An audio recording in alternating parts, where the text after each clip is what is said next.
Welcome to the 2-Minute SQL Tips.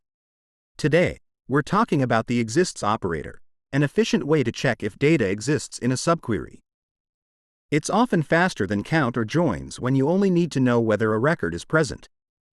Let's dive in. And yes, we'll keep it short and simple. Exists is used to check whether a subquery returns any row.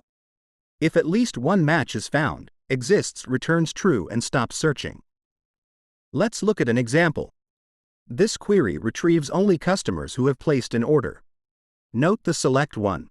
This has the exact same effect as select star, but select one avoids unnecessary column lookups. Also, note that this is a correlated subquery, where you have a join condition between the table in the outer query and the table in the subquery. Most times exists is combined with a correlated subquery. There are other ways to achieve the same goal.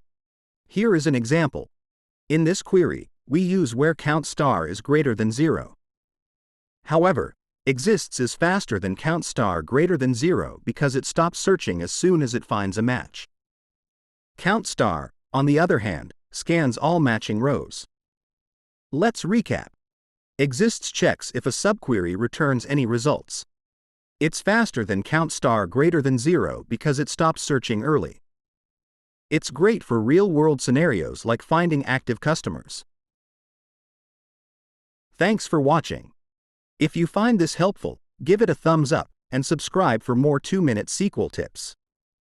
See you next time.